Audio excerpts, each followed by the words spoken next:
النادي الاهلي يفوز بنهائي السوبر المصري على نادي الزمالك بالعافيه بضربات الجزاء. طبعا مباراه ولا احلى ولا اروع من الفرقتين، مباراه مخليه جمهور الفرقتين على اعصابهم. انا واحد من الناس صوتي راح وانا بتفرج على المباراه. انا مش محتاج اقول لك ان النادي الاهلي عمل شوط ممتاز جدا في الشوط الاول، وكان ضاغط على نادي الزمالك كتير وحرمه من نص الملعب، وكمان كان واخد الاستحواذ على نادي الزمالك. ولكن نادي الزمالك رد على النادي الاهلي الشوط الثاني بانه كان برضه بيدافع، ولكن كان مفعل الهجمات المرتده وراح باكتر من كره خطره على مرمى النادي الاهلي. الشوط الاول العارضه عرضه النادي الاهلي في اكتر من محاوله، وبصراحه النادي الاهلي عمل شوط اول ولا احلى ولا اروع، ولكن نادي الزمالك رد عليه في الشوط الثاني عشان المباراه تروح لوقت اضافي وضربات جزاء خلاص قضت على مشجعين الفرقتين وقضت على صوتي انا شخصيا. طبعا انا حاليا اعصابي مش جايباني ان انا اتفرج على الماتش تاني واقطع حالات وانزل لك حالات. طبعا انا هعمل لك كده، ما عنديش اي مشكله،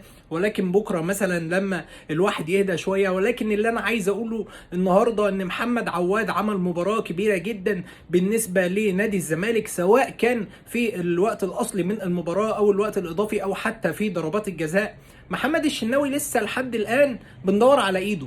يعني انا مش فاهم، محمد الشناوي بيروح على الكوره برضه ما بيجيبهاش، في كوره محمد الشناوي راح قبل ما الراجل يشوط وبرضه ما جابهاش. انا مش عارف لحد الان ايه المشكله عند الشناوي. ناصر منسي بيشوط له الكوره تحت ايده برضه ما بيجيبهاش. كتر خير الدنيا ان هو جاب كوره شيكابالا، كتر خير الدنيا ان عمر جابر ضيع ضربه الجزاء عشان يهدي النادي الاهلي السوبر المصري. بصراحه مباراه تشرف، بصراحه اداء ولا احلى ولا اروع من الفرقتين. الف مليون مبروك للنادي الاهلي وجماهيره اللي انا واحد منهم، وهارد لاك لمحمد عواد مخصوص، وهارد لاك للزمالك وجماهيره. ان شاء الله الجايات افضل باذن الله، وربنا يستر على مباراه العين اللي انا مش عارف بصراحه بعد المجهود الكبير جدا اللي لعيبه النادي الاهلي عملوه في المباراه دي هنقدر نلعب ازاي مباراه العين. ولكن بالتوفيق للنادي الاهلي ومارسيل كولر في المباراه الجايه. سلام.